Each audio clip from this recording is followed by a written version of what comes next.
name Jesus? Ano po ang nandoon nga sa pangalang Jesus? Kasi po, pag sinabi nating Merry Christmas, hindi ka pwedeng bumati ng Merry Christmas nang walang Christ doon sa Christmas. Tama mga kapatid? Hindi pwedeng Merry Mass. Merry Christmas. Therefore, there is no Christmas if there is no Christ. Kung wala po si Jesus. So pag-usapan po natin, what's in the name Jesus? Isa po sa pinakapaborito kong papuring awit tungkol kay Jesus ay yung inawit po natin kanina ni na Ben Fielding at Brooke Ligertwood. Ito po yung What a Beautiful Name. No? Sabi po doon, you were the word at the beginning. Sasabihin ko sana, sabayan niyo ako, pero inawit na kasi natin, so sabihin ko na lang. You were the word at the beginning, one with God, the Lord Most High. Ang ganda nitong awit na to kasi sinasabi po nito kung sino si Jesus. Your hidden glory in creation, now revealed in you, our Christ. What a beautiful name it is. What a beautiful name it is. Whose name? The name of Jesus Christ, my King. What a beautiful name it is. Nothing compares to this. What a beautiful name it is. The name of Jesus. No? Napakahalaga po ng pangalang iyan, mga kapatid. Wala ho tayong ipagse-celebrate ngayon kung wala po yung pangalang yan. Kung wala yung may-ari ng pangalang yan. Amen? And so sa panahon po natin ngayon, pumipili po kasi ng pangalan ang mga magulang sa maraming kadahilanan. Meron pong mga kakaibang pangalan, gaya po ng Novea. Baliktad po ng heaven, ipinapangalan po yun sa mga babaeng bata. Novea. O kaya, meron po mga pangalan nakakatuwa. Meron pong isang optometrist. Ang pangalan po niya ay si Kent. Ang kanyang middle initial ay C. At ang kanyang apelyido ay Straight. Optometrist niya, Kent C. Straight. Ang iba naman po ay pinapangalanan upang parangalan po nila yung taong ipinapalagay po nilang naging hero sa kanila, naging bayani ng buhay po nila. May mga pangalan naman po galing sa mga tatay nila, galing sa mga lolo nila, galing sa mga lola nila. Alam na po natin mga kapatid na si George Foreman, yung nakalaban po ni Muhammad Ali, meron po siyang 5 lalaki. Pinangalanan po niya mga kapatid ng George Edward Foreman, yung 5. Pero yun, hindi siya nagsawa doon sa George Edward Foreman. Ipinangalan po niya sa 5 anak niyang lalaki. And sabi niya, I named all my sons George Edward Foreman so they would always have something in common. Para kapag yung isa daw ay tumaas o itinaas o kaya nakilala, lahat sila kilala. At kung sakaling may babagsak ng isa, lahat sila bagsak. Sabi mo sa katabi mo, damay-damay na. Ano ho? Kaya pinangalanan po niya ng George Edward Foreman. Sa panahon po natin ngayon, no? Kung nagkatuluyan po sana si Kathniel, kung nagkaanak sila, anong pangalan ng anak nila? Kathniel, pinagsasama. Ano po, kaya nga po nang pagsamahin po yung pangalan ni Celia at ni Ponciano, cellphone. Narinig niyo na yung joke na yun, di ba? Nung pagsamahin naman po yung pangalan ni Charlie at ni Gertrude, guess what? Charger. Charlie at si Gertrude. Iba po sa Biblia, mga kapatid. Ang mga pangalan ay may dahilan. May ibig sabihin po, mga kapatid, ang mga pangalan. At kadalasan, ipinapamuhay po ng mga tao ang pangalan nila. Gaya po ni Jacob. Ibig sabihin po ng pangalan ni Jacob is mandaraya. Trickster. Mandurugas. Ano po? Pangalan po ni David, beloved. Beloved. Kaya nga po si David is the man after God's own heart. Si Abraham, father of a multitude. Isa lang naman ang anak ni Abraham, si Isaac. Pero si Isaac nagkaroon po ng 12 anak, tapos dumating na po yung Israel. Ano po? Kaya po nangyari na naging father of a multitude po si Abraham. Si Moses, drawn out. Diba? Si Moses po ay kinuha mula po sa ilog. Kaya pinangalanan po siya, sabi nung prinsesang kumuha sa kanya, ano kayong papangalan ko rito? Dahil kinuha ko siya, I drew him out from the water. Pangalanan ko siyang Moses. Ikaw, anong pangalan mo? Ano kayang ibig sabihin ng pangalan mo? Tanungin mo ang magulang mo. Kung katabi mo ngayon, Nay, Tay, ano po ang ibig sabihin ng pangalan ko? Baka sagutin ka, hindi ko alam anak, pinulot lang kita sa basura. Biro lang, wala naman pong pinulot sa basura. Meron po ba pinulot sa basura rito? At kung sakali bang napulot ka sa basura, mga kapatid, binago ka na ng Diyos. You are now a new creation in Christ. You are now a child of God. Amen? So sa panahon po ito ng Kapaskuhan, nais kong bigyan natin ng pansin. Nandiin yung pangalan nandoon sa verse 21. Inutusan po kasi ng anghel si Joseph na Jesus ang ipangalan nila doon sa isisilang ni Mary. Bakit po Jesus? Idinidetalye po kasi ng pangalang ito ang kabuuang gagawin at isa sa katuparan ni Jesus. Sabi nga po ng ating pamagat, what's in the name Jesus? Ano nga bang nandyan sa pangalang yan? Roman numeral number 1. That name announces His identity. That name announces His identity. Sabi po doon sa verse 21, yung unang bahagi, she will give birth to a son and you are to give him the name Jesus. Yung pong name na Jesus, English na po yan, pero yan po ay galing sa Greek word na Jesus. Andun po yung phonetic spelling. Yan. Gaya po nung spelling ng charito. Nalagay ko po yung phonetic spelling para malaman po natin na ang pronunciation po nun ay karitoo. Amen mga kapatid? So yan po, Jesus. Na ang ibig sabihin po ay Jehovah is salvation. At yung pong Jesus na yun mga kapatid is a very common name in that society. Marami pong bata na ang pangalan po noon ay Jesus din. Okay? Jesus din. Kaya gagaya po natin ngayon. Meron kang tiyak na kapangalan. Tama mga kapatid? So yung pangalan mo, hindi lang nag-iisa na para sa'yo. Sa panahon po natin ngayon, kung paano yung name na Jesus ay popular doon sa lipunan nila noon, sa panahon po natin ngayon, most popular Filipino boy names, tinignan ko, Jacob, Nathaniel. So marami pong Jacob, maraming Nathaniel, maraming Gabriel, Ezekiel. Nandito si Ezekiel. Ezekiel, Angelo. Most common names naman para sa mga girls, Althea, Angel, Samantha, Princess, Sophia, Jasmine. Yan, no? Ang tindi ng pressure ng name na Angel, ano? Huwag kang lalaking demonya. Kasi ibig mo, Angel ka, tapos biglang ang tigas-tigas ng ulo mo, demonya ka talaga, Angel ka. No? Pangalan po yung mga sikat na pangalan, common na pangalan sa panahon po natin. Gaya rin po nung panahon nila, maraming Jesus. Ang pangalang Jesus ay maaaring common noong panahon po nila, pero hindi po siya ordinaryong sanggol.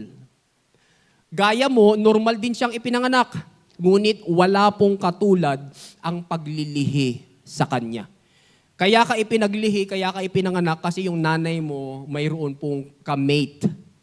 Amen? Meron kang tatay. Si Jesus po iba, ipinaglihi po siya. Ayon po sa Luke chapter 1, 26-38, bumaba po kay Mary ang banal na spirito at sabi ng Tagalog version, nililiman siya ng kataas-taasan.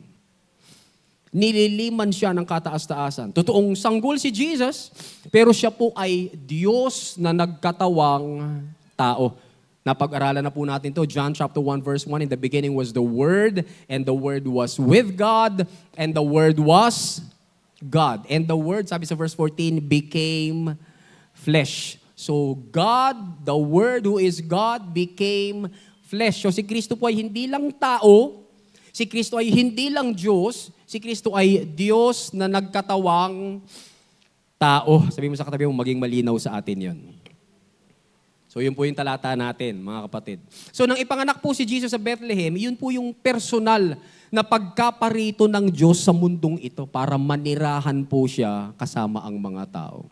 Because God is God Most High. Yun po ang tawag sa Kanya. God is God Most High. Hindi ko mag-get si God. He is Most High. Pero nung nagkatawang tao po si Jesus, God became most nigh. N-I-G-H. Another word for near. So si God, hindi na lamang pong malayo, si God ay lumapit. Hawakan nga po natin ang ating puso, sabihin natin, malapit sa akin ang Diyos. Nang ipanganak po si Jesus sa Bethlehem, yun po yung personal na pagkaparito ng Diyos sa mundong ito para manirahan po siya kasama ang mga tao. Kaya sabi sa Philippians chapter 2, 6-7, Christ was truly God, but He did not try to remain equal with God. Yun po ang humility, mga kapatid. Yung pang Diyos si Kristo, pero alam po niya yung calling niya, hindi niya pinanghawakan yung kanyang pagiging Diyos. Yun po yung humility. Yung alam mo magaling ka, pero kaya mong bitawan yung iyong galing para sabing, okay lang po ako. Yung alam mong dapat doon ka nakaupo sa pasamano at sa head, pero uupo ka doon sa likod. No? Dahil alam mo na meron ka namang karapatan, pero dahil nagpapakahambol ka, nagpapakababa ka, hindi mo kinukuha yung karapatang iyon. Kaya nga, atras lang po tayo doon sa verse 5, hindi ko na po nailagay, doon sa verse 5, sabi po doon, let this mind be in you. Sabi sa ibang translation, let this attitude be in you. Ano yung attitude? The attitude of humility. Bakit? Because sabi sa verse 6, yung susunod na verse, sa verse 5, Christ was truly God, but He did not try to remain equal with God. Anong ginawa ni Kristo? Instead, He gave up everything. Sabi nga natin, He gave up everything. And became a slave when He became like one of us. Ano po? Kaya po, isipin po natin ito, nang maging sanggol po si Jesus, wala po siyang kayang gawin. Tama po mga kapatid? Nung sanggol ka ba, ikaw ba ay kaya na mag-swing? Magsiso? Kaya mo na ba mag-trolley? Nung sanggol ka? Hindi. Wala kang kayang gawin. Ganon din po si Jesus. Dahil normal po siyang sanggol, wala po siyang kayang gawin. Pag-isipan po natin to. Ang manlilikha po ay umasa, nagpatulong, nagpasustento at naging dependiente sa kanyang mga nilikha na si Mary at si Joseph. Bilang kanyang mga magulang, no, si Jesus, hindi niya kayang i-feed yung sarili niya, no, sanggol po siya. Kaya kailangan po niyang umiyak. Pag di binigyan ng gatas, nagiging monster. Ano, yung baby. Hindi niya po kaya magpalit ng lampin. Kailangan niya si Mary, kailangan niya si Joseph, kailangan niyang buhatin siya, hindi niya kayang patulugin yung sarili niya. Kailangan niyang ihele siya. So nag-depend po siya mga kapatid kay Joseph and kay Mary. Siya naman lilikha, he depended on his creation. Mga kapatid, para pakainin po siya at buhayin. You can just think mga kapatid about that. Si Jesus, sabi niya sa John chapter 14 verse 6, He is the life. Tama mga kapatid? He who is the life needed help in order to live. Galing ano? Siya na buhay, na walang hanggan, pero naging sanggol siya, kinailangan niya ang tulong para mabuhay po siya physically. So, when we speak of Jesus of the Bible, we are referring to God in human form. God who is invincible, God kung saan nothing is impossible, pero He became man, just like you and me.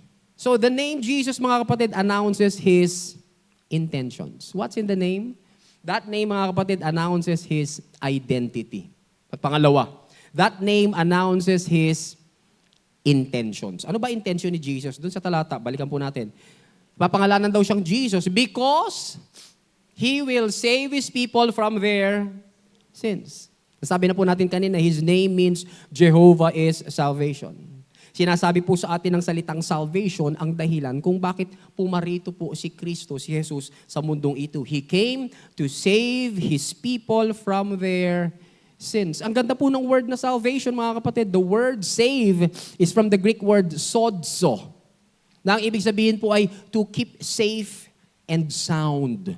To keep safe and sound. Kaya kapag lumapit sa iyo ang isang tao, sabi mo, uy, patatago ko muna sa itong rilong ito, ha? If you keep that watch safe and sound at after 100 years, kinuha na niya sa iyo at maayos pa rin yan, then you have saved the watch. To keep safe and sound. Yun po ang gusto ni Jesus para sa iyo. Jesus wants you to be safe and sound. Palakpakan nga po natin si Jesus, mga kapatid. Pero kala po ng iba yung save ay magligtas lang. Hindi po. Kasama po doon sa word na sodso, yung to heal. To heal. Sino po yung this 2023 is sinamaan ka ng lasa? Konti lang kami, lahat kayo malusog. Praise God. Purihin ang Panginoon. Ulitin ko po yung tanong. This 2023, medyo sinaman ka ng lasa. May mga naramdaman ka na hindi naman ano. Lahat po tayo nakakaramdam po noon. Pero si Jesus who is Savior does not only save us from our sins, but also heals us from our diseases. Amen mga kapatid? At dahil sumampalataya kay Kristo, tignan mo, sabi mo sa katabi mo, kita mo, buhay ka pa. Who healed you this 2023? Our Savior. Why? Because sodso means to heal, to rescue from danger or destruction. Amen mga kapatid? Wala pong karakter sa K-drama na kapag nalungkot, no, tapos nandun na siya sa eksenang nalulungkot siya, tapos tatawid siya sa kalsadang ganoon. Siguro nakakita na ako ilang beses na. Tapos biglang nandyan ang isa sasakyan, biglang darating si lalaki, kukunin siyang ganoon. Laging nagtatapos yun sa... Laging ganoon. Ano? To rescue from danger or destruction. Sa atin po na kung saan-saan kumakain, you could have eaten something with poison. Amen mga kapatid? Kumakain ka ng pares sa kung saan-saan, tapos pagkatapos mo kumain ng pares na nakabalot lang yung malukong sa plastic, tapos pagkatapos tatanggalin yung plastic, tapos meron palang hugasan doon sa gilid. Doon mo madidiscover, yung pala yung kinainan ko. No? And yet, buhay ka pa. Amen mga kapatid? Kung saan-saan tayo nag-aakyat, kung saan-saan tayo nagpupunta, hindi po lahat kaya mong bantayan ang sarili mo, kapatid. Pero kaya ka buhay pa ngayon, mga kapatid, is because God has rescued you from danger or destruction. Hallelujah! That's Jesus for you, mga kapatid. Ang ganda-ganda mga kapatid, noong nandun sila sa arko, ang ganda po nung verse na yun mga kapatid, siguro nakita nyo na po yun. Nung si Noah po at ang kanyang asawa at ang kanyang mga anak at lahat ng hayop ay nandun na sa arko, and then ang ganda nung verse, sabi po nung verse, and then God shut them in. God shut them in. Sino ang nagkulong sa kanila doon sa arko? Si God. Amen mga kapatid? Kaya po mga kapatid, pag nag-drive ka ng kotse mo and God shut you in. Pag pumasok ka na sa bahay mo and God shuts you in. Amen mga kapatid? Pag pumasok ka na sa trabaho mo, God shuts you. It is only because of God. Kasi tayo mga Pilipino, di ba, ang galing po natin, pagka may sasakyan ka, pagka sinarada rin ng mga Pilipino yung mga sasakyan, iikot pa yan.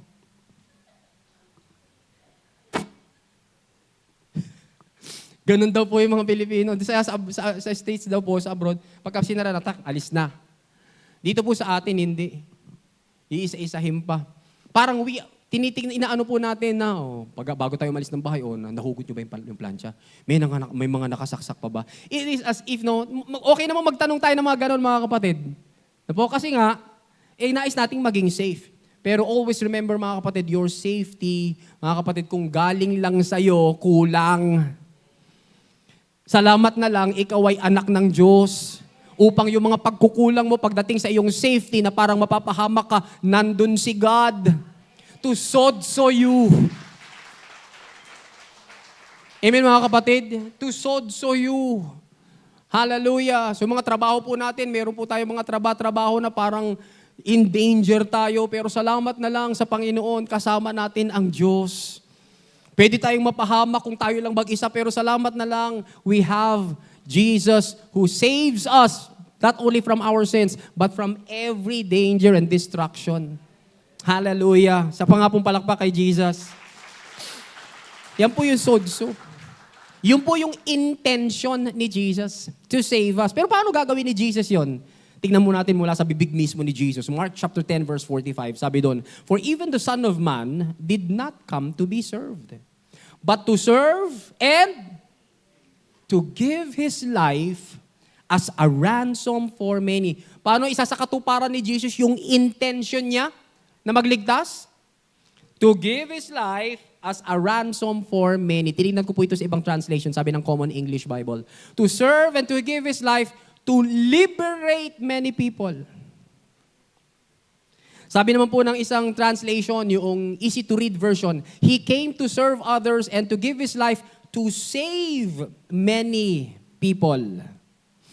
And then sabi po ng EEB, Easy English Bible, He came to die so that many people can be free. Iba-ibang paraan kung paano sinabi yun, mga kapatid. To save us, to liberate us, to set us free. Yun po yung intention ni Jesus. Iisang intention, mga kapatid, ang ipinirito ni Jesus sa mundong ito, at yan po ay ang mamatay doon sa krus, ialay ang kanyang buhay sa ikaliligtas ng ating mga kasalanan, tapos after 3 days, siya po ay mabuhay mula sa mga patay to empty the tomb so that He may fill you. Ulitin ko po, to empty the tomb so that He may fill you. With what? With Himself. Kaya po wala nang laman yung pinaglibingan kay Jesus kasi yung nilibing po doon, nakatira na sa'yo. Amen mga kapatid? Hallelujah! Nakatira na po siya sa atin. At yun po yung nais ng Panginoon. Maging real po sa atin na hindi lang po natin tinitingnan, no? Pasko ngayon, Pasko ay sumapit. Kundi makita po natin na kaya po nagkaroon ng unang Pasko ay dahil ito yung gagawin ni Jesus. Ito yung intention niya. He is the only person who was born to die. Is there somebody here, mga kapatid, you were born to die? You were born for the express purpose, of solely for the purpose of dying? Wala po. Si Jesus lang po pwede magsabi noon, I was born to die. Siya ang original na pwedeng magsabing, I was born for you.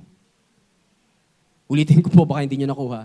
Siya po yung original na dapat nagsabing, and I was born for you. Nang pinanganak ako para sa iyo. Sabi ng Philippians chapter 2 verse 8, and being found in appearance as a man, He humbled Himself and became obedient to the point of death, even the death of the cross. Po? So 700 years bago po mangyari itong Philippians chapter 2 verse 8, inilarawan na po ni Isaiah ang magiging sakripisyo ni Kristo. Nais ko po, pag binasa po natin ito, tingnan po natin, pansinin natin yung great exchange na naganap doon sa krus. Isaiah chapter 53 verses 4 to 6. Ang sabi po doon, but He, si Jesus, hula tungkol kay Jesus, He took away all our weakness. He carried our pain for us. We thought that He was receiving punishment for His own sins. We thought that God was causing Him to suffer. But it was our sins that caused His wounds. Kita niyo po yung great exchange? It was my sins that wounded Jesus. Walang kasalanan si Jesus. At hindi dapat siya, mga kapatid, nasugatan. In fact, lagi natin ito sinasabi. Pwede naman sana na, kung mamamatay lang si Jesus, pwede namang isang saksak lang tapos na eh. Tama mga kapatid? Tirahin mo dito, o kaya dito sa atay. Tapos na, o kaya dito sa puso. Tapos na, isang ano lang. Tapos na. Pero bakit ang daming sugat ni Jesus?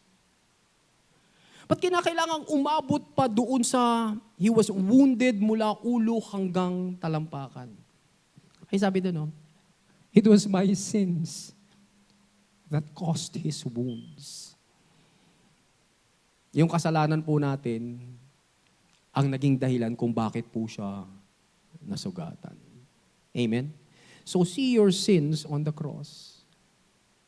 Tignan mo yung mga kasalanan mo, nakalipas kasalukuyan at magaganap pa, nandun na sa krus. Binayaran na po ni Jesus. The bad things that we had done crushed Him. Naranasan po ni Kristo, mga kapatid, yung pagkakasugat dahil sa ating mga kasalanan.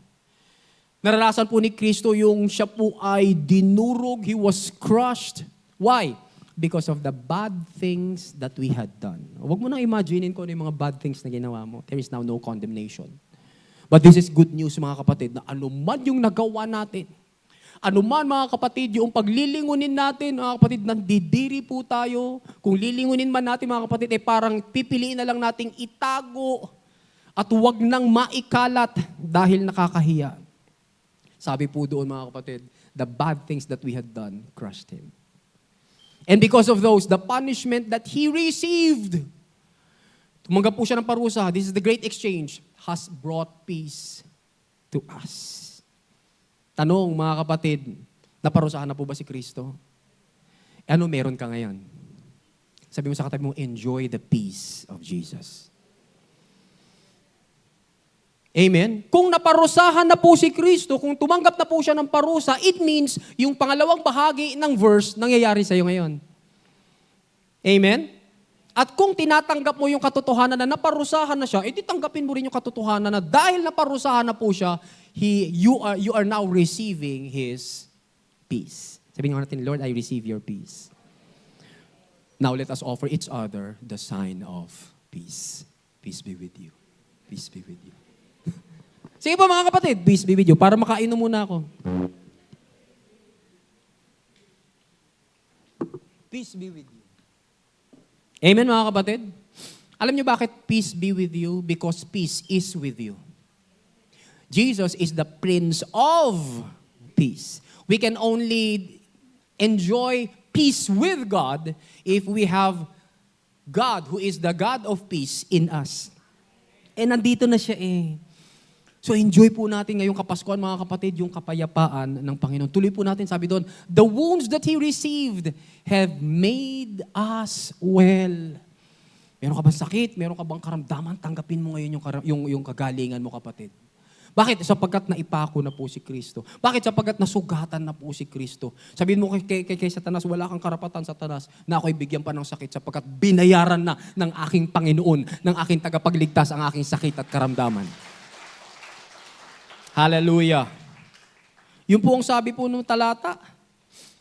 And then sabi po doon sa verse 6, we have all turned away like sheep that take the wrong path. Each of us has turned to follow our own way. Di po ba ganyan tayo? Bawat isa po sa atin may kanya-kanyang lakad. Nung maliliit pa po tayo, pwede po tayong hawakan ng nanay natin, hindi ka tayo makakawala. Pero nung lumalaki na rin yung braso mo, hindi ka na mahawakan. O kaya, pagka tinawag ka na, wala ka na pala, mayroon ka na sariling lakad. And hindi lang po tayo may sariling lakad, personally. Sa buhay po natin, may nagkanya-kanya po tayo ng lakad. Sabi doon, we are like sheep that take the wrong path. And each of us has turned to follow our own way. But the Lord has taken all our sins and put the punishment on Jesus. Kinuha daw po ng Ama ang lahat po, mga kapatid, ng ating kasalanan. Nilagay po niya yung punishment kay Kristo. Kaya hindi po totoo, mga kapatid, na tayo pong nasa biyaya, binabaliwala po natin yung kasalanan. Amen, mga kapatid? In fact, pinag-uusapan po natin ang kasalanan. Kaya lang, hindi natin pinag-uusapan yung kasalanan sa atin. Ang pinag-uusapan po natin yung kasalanan na napunta sa Kanya. Yung lahat ng kasalanan natin na inakong lahat ni Kristo at pinatawad. Hindi po ang Diyos nagbabaliwala ng kasalanan. Pinarusahan nga ng Diyos ang kasalanan eh. Kaya lang, hindi niya pinarusahan sa iyo. Pinarusahan ng Diyos ang kasalanan. Saan? Sa dugo ang katawan ni Kristo. Palakpakan po natin ang Kristong ito. Kaya naman po, ganun na lang po ang focus ni Jesus na ihayag niya sa yung kanyang mission statement. Sabi doon sa Luke chapter 19 verse 10, for the Son of Man came to look for and to save from punishment of sin those who are lost. Pwede ba natin ilagay yung pangalan natin dyan? For the Son of Man came to look for and to save from the punishment of sin. Lagay mo yung pangalan mo. 1, 2, 3, go. Anthony. Hinanap ako ni Kristo eh. In fact, sabi po ng isang tatalinghaga, iniiwan daw po ng pastol yung 99 yan tupa para lang hanapin yung isang nawawala. Sabi mo sa katabi mo, ikaw yung nag-iisang nawawalang yan. And hinanap ka ni Lord. Amen, mga kapatid? Ganun tayo ka-love ni Lord. Minsan di tayo hinahanap, hindi na nga tayo minsan hinahanap ng mga mahal natin sa buhay eh. Yakan mo siya. Kasi siya nabunta. Ano? Pero si Jesus hindi makatiis. Nawawala tayo, naliligaw tayo, hinanap niya po tayo. Kaya salamat po sa unang Pasko. Sapagkat yung batang iyon, yung baby na yon lumaki after 33 and a half years, inialay doon sa krus. Sapagkat hinanap niya tayo, pinatawad sa ating mga kasalanan. What's in the name Jesus, mga kapatid? That name announces His identity. That name announces His intentions. Roman numeral number 3. That name announces His impoverishment. Impoverishment. Ibig sabihin ng impoverishment sa Tagalog, mga kapatid, kahirapan. Pwede ko namang ilagay dyan poverty. Kaya lang masisira po yung ating outline. Magiging letter P. Dalawang I na nga eh.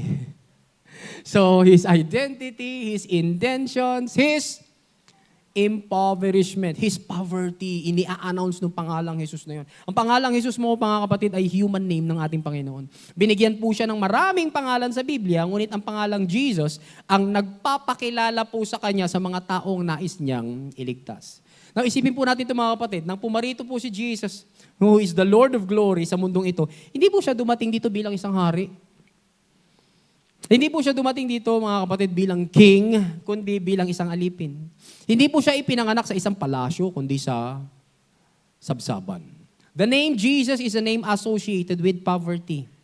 Yung name pong yun reminds us of the sacrifices na ginawa po niya para lang tayo po ay iligtas. 2 Corinthians chapter 8 verse 9 says, "For you know," sabi mo nga sa katabi mo, "You know." O tanungin natin yung katabi natin, "Do you know?" Kaya nga mga kapatid, sabi sa 2 Peter chapter 3 verse 18, we are to grow in the grace and what?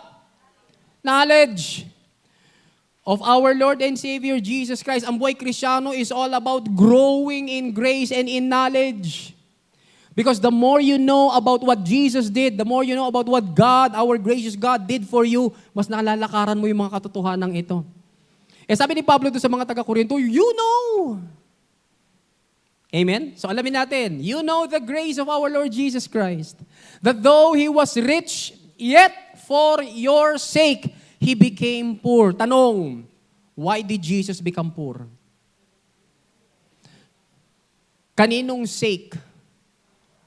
Ang basa po ng mga lasenggo dyan, sake. For your sake. Para sa atin, mga kapatid. No? Si Kristo po ay naging mahirap. Anong bunga? So that you, through His poverty, might become rich. Amen? Palakparin ulit natin si Lord. Thank you, Jesus. Na pag sinabi nating rich, hindi naman po ito magiging kasing yaman ka ni Ayala. Ano? Hindi po yun yung rich, mga kapatid. Yung ibig sabihin po nung rich doon, mga kapatid, is yung ikaw ay well supplied. Amen? Yung wala kang kulang. Yung ikaw ay kumpleto. Amen, mga kapatid? Sino po rito ang kakain ng 5 beses ngayon 24? 5 lang kaya? Parang kulang, parang conservative ba yung aking pagkakasabing 5? Ano kasi, tapos nang magtanghalian, okay, tapos na mga ano, tapos sabihin, meron pang ano, may salad pa? Tapos kumain ulit ng salad. Tapos pagkatapos doon, nanonood ng Netflix, tapos pagkatapos, meron pa siyang, may ano ba dyan, may chips. Chips ahoy, isasawsaw ko doon sa gatas. O kung ano man. Meron po ba dito mga kapatid, kakain ng maraming beses? You are complete. You are well supplied. Wala kang kulang. Sabi mo sa katabi mo, hindi ka naghihikahos. Hindi ka naghihikahos, kapatid. Yun po yung richness. Yung, kung ano man yung need mo, may supply. Meron pong tugon. Ano po, and sa iba po sa atin, higit pa nga yung tugon. Amen? So it reminds us, na bagamat si Kristo po ay creator of all things, nang mamuhay po siya, nang siya po ay God, naging Jesus, nung mamuhay po siya sa sanlibutan ito, lahat ng kanyang ari-ari, lahat ng kanyang pag-aari, ibinigay lang sa kanya. Wala po siyang pag-aari. Nabuhay po si Jesus mula po sa love gift. Alam niyo po ba yon? At tulong ng mga nagmamalasakit sa kanya. Wala po siyang sariling kita. Nabuhay po siya sa love gift. Tingnan niyo po yun, Luke chapter 8 verse 3. Joanna, the wife of Chuza, the manager of Herod's household, Susanna, puro babae yan, and many others, these women were helping to support them. Sino yung them? Si Jesus, pati yung disciples niya. Biruin niyo yung mga malalaking katawan, palamunin. may nagmi-minister po sa kanila, may nagsusupport sa kanila. These women were helping to support them out of their own means. May trabaho ito mga women na ito. And yet sa ministry po ni Jesus, because they saw His integrity, because they saw na tama yung ginagawa niya, hinipo po sila ng Panginoon para siya suportahan po si Kristo. Yan po yung Jesus. Wala po siyang sariling kita. When he was a child, alam na po natin yung istorya, God commanded si Joseph to take Mary and Jesus to Egypt para itakas po sila yung kanyang mag-iina. Matthew chapter 2, 19 to 21. At para may panggastos po sila mga kapatid sa biyaheng iyon at para makapag-provide po yung Diyos Ama sa Diyos Anak ginawa na nagkatawang tao, hinipo po niya muna yung magay. Sino yung magay? Yung wise men. Hindi po yung three kings, ha? Dagdagan po natin kaya yung 3 dyan. Next year, dagdagan po natin. Gawin nating 4 para pag may nakapunta, bakit 4 yung nandoon? Para magiba lang po mga kapatid yung ikinakalat po na 3 kings. Hindi po 3 kings mga kapatid. Hindi po sila hari. Pangalawa, hindi po sila 3. 3 po yung regalo. Pero wala po sinabi sa Bible na 3. Sila po ay wise men. Sila po ay pantas. Sila po ay mago. Hindi po sila ni God. Ang layo-layo ng kanilang pinanggalingan, hindi sila nagbiyahe, naglakad. Sumakay ng kamelyo. Para lang makarating, sinusundan nila yung star. Biruin mo, nakakita ka ng star na umaandar. Ito lang ang tanging star na umaalis sa pwesto. Because a star is what? Fixed in its place. Tama po mga kapatid, yung mga estudyante nag-aaral ng science. Pero itong star na to, umaandar, sinusundan po nila. Hanggang nakarating po kay Jesus. Tapos nagregalo po sila. No? Kay Jesus ng gold, frankincense, and myrrh. Aanin naman nila yung gold. Kung ikaw binigyan ka ng gold, anong gagawin mo? Benta. Benta. Ang tanong agad, magkano kaya ito? Ano? So yun ang ginawa nila. Bakit? Kasi magbabiyahe sila papunta sa Egypt. Kailangan nila ng datong. So si God nag-provide para sa kanila. And if God provided for His Son, He will provide for you in whom His Son lives. Amen mga kapatid? Kung nag-provide po yung Ama natin sa langit para sa kanyang bugtong na anak, sa lahat ng pangailangan ng kanyang bugtong na anak, ikaw na pinananahanan ngayon ni Kristo, magpo-provide din si God para sa iyo. Amen mga kapatid? Parang yung iba sinasabi, gusto ko po, Lord, gold.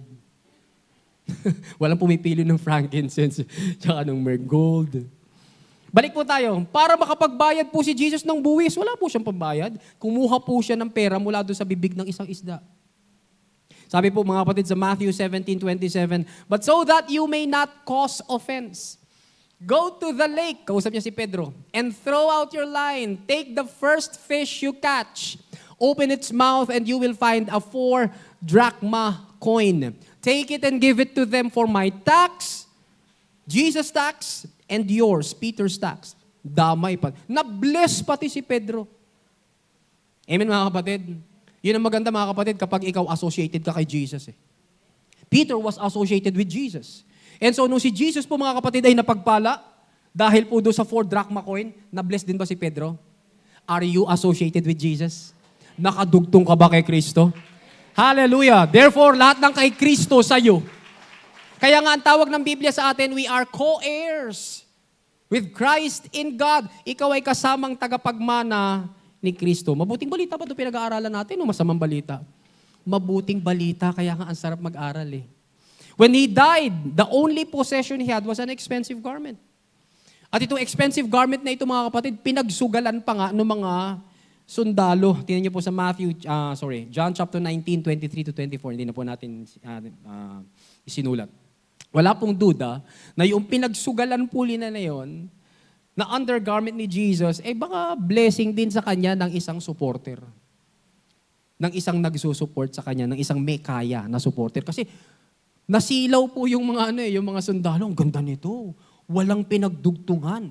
Parang nung college kami, yung Hanes t-shirt. Na po? Kasi yung blue corner, may pinagdugtungan. Pero yung Hanes t-shirt, isang bilog siyang gano'n. Isang buo. Hindi mo alam paano kaya ginawa yun. Na siya po ay walang pinagdugtungan. Ganun po yung undergarment ni Jesus. Walang pinagdugtungan. Kaya nagsugal po yung mga sundalo. When He died, yun po yung meron siya. Nung nabuhay po si Jesus, mga kapatid, bawat mahalagang pangyayari sa buhay niya, ginamitan po niya ng mga bagay na hiram. Hiniram lang po niya mga kapatid. O kaya dapat sana ay ginamit ng iba. Bigyan ko po kayo ng halimbawa. Nung mga ngaral na po siya, mga kapatid, humiram siya ng bangka. Naalala niyo? Ang sabi po doon sa Luke chapter 5 verse 3, He got into one of the boats, the one belonging to Simon. Sabi mo sa katabi mo, walang sariling bangka si Jesus. Ba't naman siya walang sariling bangka? Karpintero siya. Hindi naman siya mangingisda. Karpintero siya turned mangangaral. Kaya po siya po ay nanghiram ng bangka. He got into one of the boats belonging to Simon. and asked him to put out a little from shore. Then he sat down and taught the people from the boat. So, umiram siya ng bangka. May mga hiniram pa po ba si Jesus para magawa niya yung ministry? Oo, hiniram niya yung bahay ni Pedro para matirhan niya at gawing base ng kanyang ministry. Mahaba po, nilagay ko na lamang po. Matthew 8:14-16, Mark chapter 2, verse 1. Pero maalala ninyo, ito po yung bahay, mga kapatid, na kung saan ibinaba po ng apat na magkakaibigan yung paralitiko. Yung sinira nila yung bubong. At pinag-aralan na po natin yun. At nandoon po si Pedro sa loob, siya po yung may-ari. Kaya habang binabakbak po nila yung at ibinababa yung bubong, tumitingin po si Jesus kay Pedro at sinasabing, computein mo na, Pedro. Sira na yung bahay mo. Yung po ginawang basihan base ni Jesus. Ano pa? Humiram po siya ng asno para masakyan po niya papasok sa Jerusalem. Wala po siya sariling sasakyan. Wala po siya sariling asno. Inutusan po niya yung kanyang mga disciples. Sabi, pumunta kayo doon sa bahay na yon, kunin niyo yung asno na wala pang nakakasakay, hiramin ninyo. And then, sabihin niyo doon sa may-ari, the Lord Jesus will return it shortly. Sabihin mo nga sa katabi mo, return it shortly. Ibig sabihin, si Jesus po ba marunong magsoli ng hiniram? May hiniram ka ba ngayon 2023? Soli mo na. Dahil si Kristo, mga kapatid, humiram siya ng asno, sinuli niya.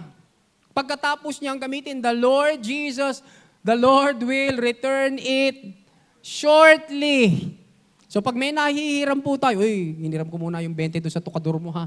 Kasi may dumaan na ganyan. Ito na nga pala yung 20. Hindi, wala na akong 20. 50 na, ayan, meron ng tubo yung hiniram ko para sa iyo. Hiniram ko sa iyo. So, si Kristo marunong magsauli ng hiniram. Sana gayahin po natin siya. Amen, mga kapatid? Humiram po siya ng asno para masakyan. Humiram po siya ng bangka. Humiram siya ng bahay.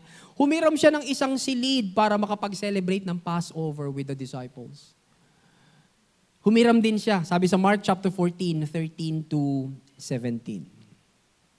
Tapos nung ipapako na, dapat ang parurusahan si Barabas. Anong ginawa niya? Hiniram niya yung krus ni Barabas. Dapat yung krus na binuwat niya, dapat mga kapatid, kay Barabas yun eh.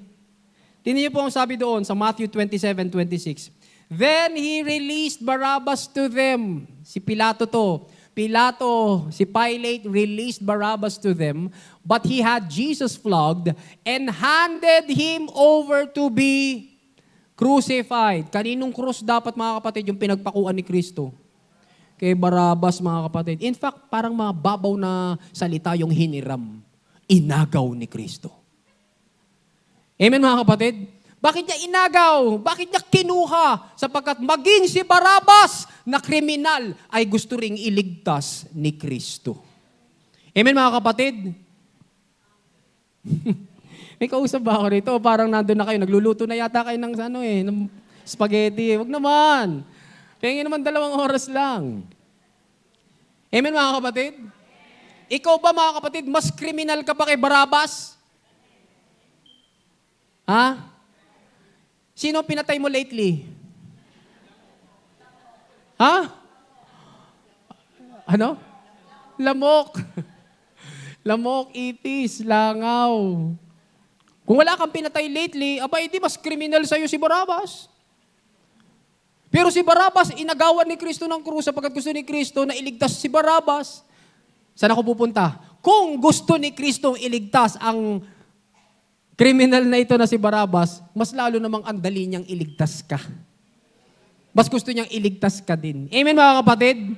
Salamat, ginawa na ni Kristo. Siniligtas niya na po tayo. Thank you, Jesus. Kaya ang babaw po ng salitang hiniram, inagaw, inako ni Kristo. Bakit? Kasi yun ang plano ng Diyos. Ang plano ng Diyos, mga kapatid, ay ibuhos kay Kristo yung kanyang, yung lahat ng ating mga kasalanan para maparusahan kay Kristo. Ipinahiram po sa kanya ni Joseph of Arimathea ang libingan nang mamatay na po siya. Wala po siya sariling plan, memorial plan. Si Kristo po ay nung namatay, kaysa natin ililibing ang Panginoon. Buti na lamang si Joseph of Arimathea ay secret disciple. Alam niyo, nabayaran ko na tong libingang ito eh. Nakailang pay na ako dito eh. Okay na to, bayad na to. So binigay po niya, pinahiram po niya. Bakit niya po pinahiram lang? Kasi hindi naman magtatagal si Jesus doon. Ilang araw lang si Jesus doon? 3 days lang. Pagkatapos ng 3 araw, nabuhay na po siya mula sa mga patay. Kaya, sino po ang inilibing doon sa libingan na yun ni Joseph of Arimathea? Si Joseph. Pagdating ng takdang panahon, natuloy din yung paglilibing sa kanya. Pero may pangako po si Joseph, dahil siya po'y mananampalataya, bubuhayin siya ni Kristo pagdating ng takdang panahon. Kasabay mo. Kasabay natin. Amen mga kapatid? Praise God. So nanghihiram lang si Jesus. Wala po siyang pag-aari. He gave up His claims to all things so that we might be given all things. Philippians 2:6-8. Siya na lumikha ng lahat ng bagay. Siya na may-ari po ng lahat ng bagay. Bukal sa loob na isinantabi po yung lahat upang ikaw at ako ay maging tagapagmana ng lahat ng bagay. Romans chapter 8 verse 17. You are now what? An heir of all things. Kasama po ni Kristo. Praise God for His poverty.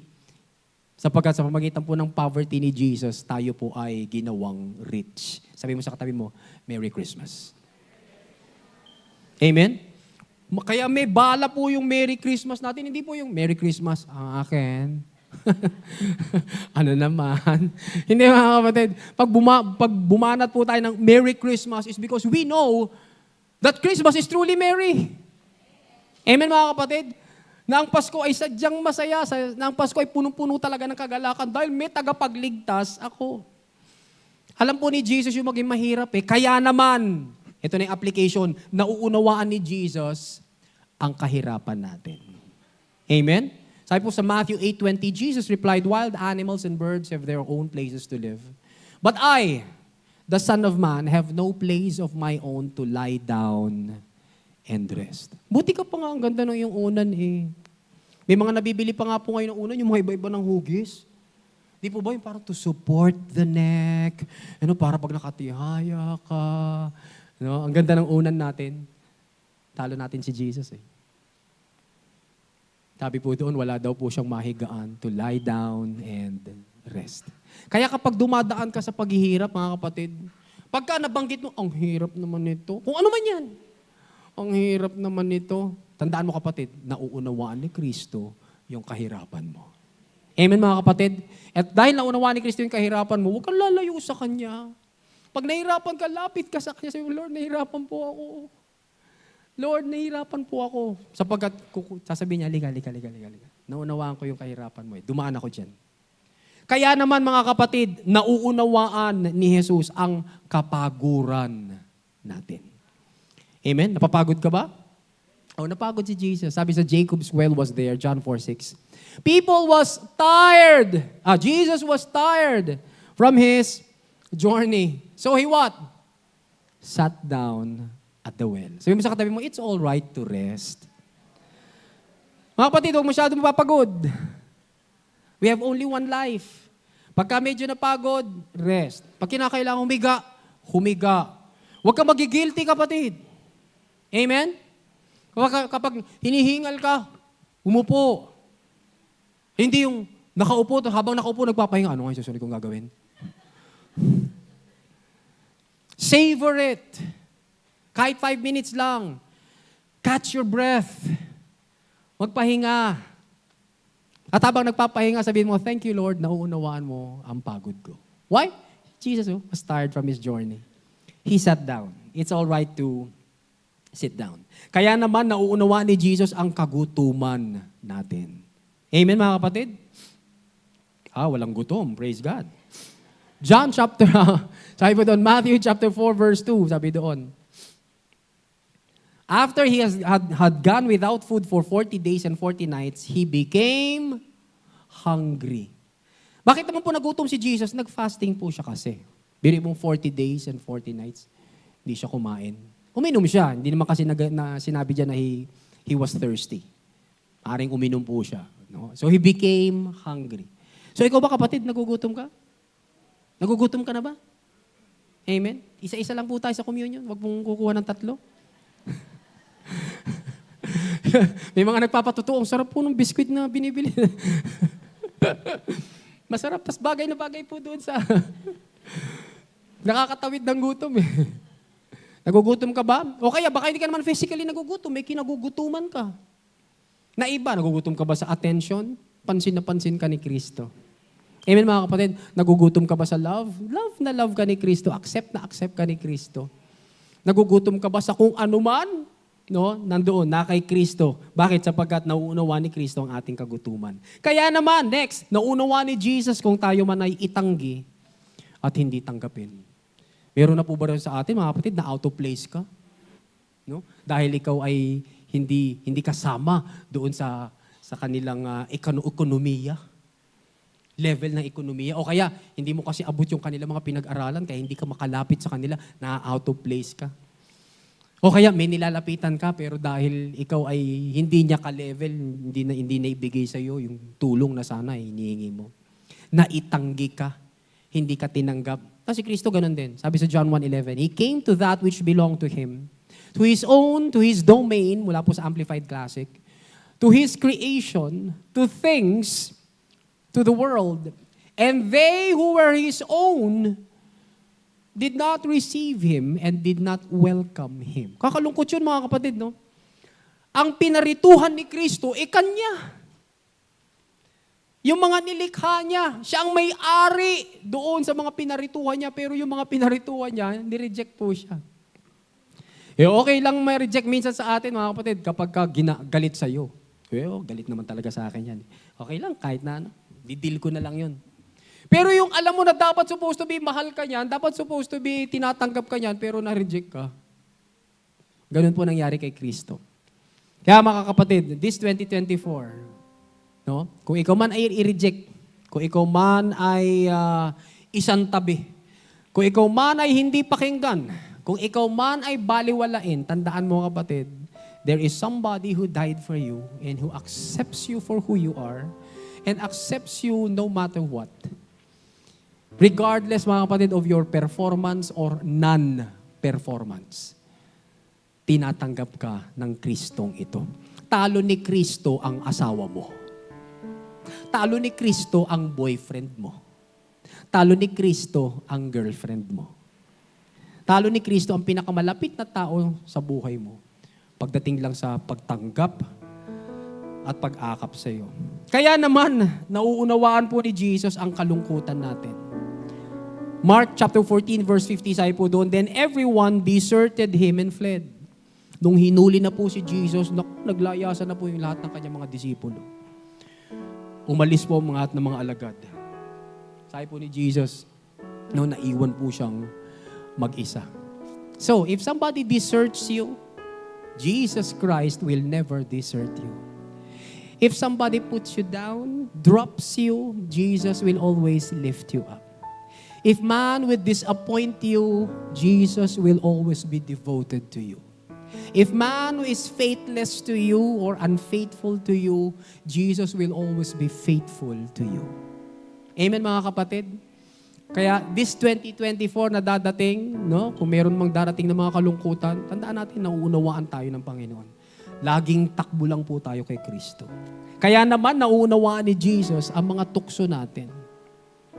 Matthew chapter 4 verses 1 to 11, ito po yung kwento na kung si Jesus Christ tinukso po ng dyablo 3 times and 3 times nagtagumpay din po siya because of the Word of God. Pinagtagumpayan po ni Kristo ang lahat ng mga ito upang makiisa po siya sa atin, maunawaan tayo at ang mga pinagdadaanan natin. At dahil naunawaan niya tayo, kaya niya tayong i-comfort sa ating mga pagsubok. Hebrews chapter 4, 15, 16, sabi po doon, For our high priest is able to understand our weaknesses. Wow. He was tempted in every way that we are, but He did not sin. Naunawaan tayo ni Lord. So let us then feel very sure that we can come before God's throne where there is grace. There we can receive mercy and grace to help us when we need it. Gusto ko yung phrase na yun. Sabi ko sa ibang translation, in our time of need. Kaya ang sarap-sarap lumapit kay Lord eh. Kasi sasabihin mo lang sa Kanya, Lord, this is a time of need. This is a time of my need today, Lord. At pinangako mo, Panginoon, that I can receive mercy and grace. Kaya nagpapalakas ng loob ito sa bawat mga anak ng Diyos, mga kapatid. Bakit? Sapagkat lalapit po tayo sa Diyos boldly. with confidence, hindi nahihiya, hindi po nagdadalawang isip, hindi po atras abante. What's in the name Jesus? That name announces His identity. That name announces His intentions. That name announces His impoverishment. And lastly, that name announces His individuality. Wala pong ibang Jesus, mga kapatid. Maraming bata nung panahon na yon ang may pangalang Jesus, ngunit iisa lamang ang pwedeng tawaging Emmanuel. Iisa lamang ang pwedeng tawaging God with us. Iisa lamang, mga kapatid, yung ipinanganak ng partikular na birhen, na yun pala ay Diyos na sumasa atin. Sabi nga ng talata, the virgin will conceive and give birth to a son, and they will call Him Emmanuel, which means God with us. That's individuality. Walang pwedeng tumayo at pwedeng magsabi, ay, ako'y may kilala ring Jesus na tagapagligtas. Pagka ganun, mga kapatid, layas. Aba, ako'y meron din kilalang Jesus na nananahan sa iyo. Aba, iba yun. Pagkat nag-iisa lamang po itong Jesus na to, He is individually one. Isa lang, doble na yon. Libo-libong sanggol ang ipinanganak sa mundo noong taong iyon, ngunit iisa lang ang lumaki para magligtas ng sanlibutan. That's individuality. Nag-iisa lang yan. Napakaraming taon na ang lumipas hanggang ngayon, ngunit nag-iisa pa rin po si Jesus na tanging may kapangyarihang magligtas ng kaluluwa. That's individuality. Sabi ni Jesus sa John 14:6, I am the way, the truth, and the life. No one goes to the Father except through me and Him and Him and Him. No, through me, period, individual. That's individuality, mga kapatid. Sabi ng Acts 4:12, and there is salvation in no one else, for there is no other name under heaven that has been given among people by which we must be saved. For God provided the world no alternative for salvation. Wala nang ibang alternative. Sino lang? Si Jesus lang. That's individuality, kapatid. Wala po siyang kapartner na iba pang Jesus, kasama ang iba pang Jesus, nag-iisang Jesus. Tingnan po natin ito, mga kapatid. Ang sangkatauhan ay nahulog sa malalim na hukay ng kasalanan, na di niya maalisan sa sarili po niyang lakas. At habang ang tao po ay nakalubog sa mahirap angatan na hukay na iyon ng kasalanan, maraming nagkukunwaring tagapagligtas ang dumadaan at nagbibigay po ng kanya-kanyang payo. Sino-sino po itong mga nagsasabing tagapagligtas? Sila. Sabi ng legalist o ng legalista, alam mo, hindi ka dapat nahuhulog sa mga hukay. Ganun po kasi mga legalist eh. Do not! Huwag mong gagawin yan, yung mga legalist. Kaya yung tao na nahulog sa hukay ng kasalanan, sabi, hindi ka dapat nahuhulog sa mga hukay. Dumaan naman, mga kapatid, yung religionist o yung nagre-relihiyon lang. Sabi nung nagre-relihiyon, alam mo, ang dami kong alam na katotohanan para makaalis ka sa hukay na yan at sa mga susunod pang hukay. Kasi sa religion, turo lang ng turo na wala pong pakialam doon sa tinuturuan. Sabi naman po, mga kapatid, ng pessimist, naku, mamamatay ka na sa hukay na yan. Pessimista kasi, nega. Sabi naman ng optimist, yung bang positive siya lagi. Alam mo, nakakita na ako ng mas malalim pang hukay dyan. Kaya wala yan. Bali wala yan. Be encouraged. Sabi naman po ng realist, yung mga tumatanggap lang ng kung ano nangyayari sa buhay nila. Kailangan mong tanggapin ang kalagayan mo sa hukay na yan, final na yan. Wala ka na magagawa, tanggapin mo na lang. Realist siya kasi. Sabi naman ng spiritualist, yung po bang hindi naniniwala sa mga physical things, puro lang spiritual, tumingin, wala namang hukay ah. Bakit? Sapagkat ini-spiritualize niya lahat. Ngunit dumaan si Jesus. Sabi po ni Jesus sa iyo, sa tao, bababa ako sa hukay na iyan para samahan ka at iangat ka, para makalaya ka pagpakailan, kailan pa man. Palakpakan po natin si Jesus. Yun po yung ginawa ni Jesus. Kaya sabi sa Psalm 40, verses 1-3, last verse, I put all my hope in the Lord. He leaned down to me. He listened to my cry for help. He lifted me out of the pit of death, out of the mud and filth, and set my feet on solid rock. He steadied my legs. He put a new song in my mouth, a song of praise for our God. Many people will learn of this and be amazed. They will trust the Lord. Hallelujah. What's in the name Jesus? That name announces His identity. He is God who became man. That name announces His intentions. Walang intention si Kristo kundi iligtas po tayo. At gagawin niya yun sa magitan ng kanyang kamatayan sa krus. Naganap na rin yung kanyang muling pagkabuhay, kaya tayong mga sumampalataya, nakatira na po siya sa atin. His intentions, mga kapatid, are done. That name announces His impoverishment.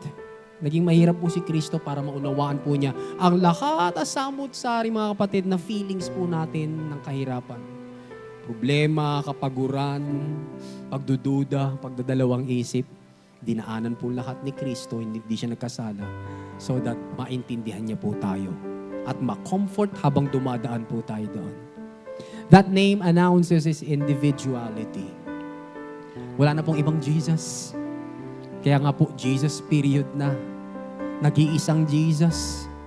Mga kapatid, this Christmas, wag po nating hayaang maiwan sa sabsaban na baby lang yun. Kasi po yung, alam nyo, marami pong may gusto sa baby. Tama? Maraming nakukitan sa baby, marami pong nabibless sa baby. Pero mga kapatid, wag po tayong maiwan, mga kapatid, na hayaan nating si Kristo ay baby lang. Kasi yung baby yun lumaki. At kaya naman yun lumaki, mga kapatid, para isagawa po niya yung pagliligtas na gagawin niya para sa atin. And He did it. Perfectly, completely. Kaya tayo po ngayon na sumasampalataya sa Kanya, niligtas na po ng Panginoon. What is our takeaway? Jesus is not only the reason for the season, but Jesus is the reason for all seasons of our lives. Amen, mga kapatid? Yung mga bata rito, dadaan pa kayo, lalaki pa kayo, may bago kayong season, yung mga dalagita, magdadalaga pa kayo, daming seasons niyan. No, yung mga binata, magkakaroon kayo ng trabaho, yung mga mag-aasawa naman, magiging mag-asawa na. Yung mga matatanda, tatanda pa. At yung mga matanda na, tatanda pa rin. Madaming seasons, mga kapatid. Season sa pagninegosyo mo, season sa pag-aaral mo, season sa iyong career, seasons in the ministry, 2 years na lang, mga kapatid, 60 na ako. Sabi po ng iba, wala naman nagre-resign, nare-reassign lang. Wow. No? May mga seasons po yan. But always remember, mga kapatid, what a beautiful name it is. That in every season of our lives, Jesus is the reason. Amen, mga kapatid. Tawagin nga po natin yung worship team. Awitin po ulit natin yun. Hallelujah.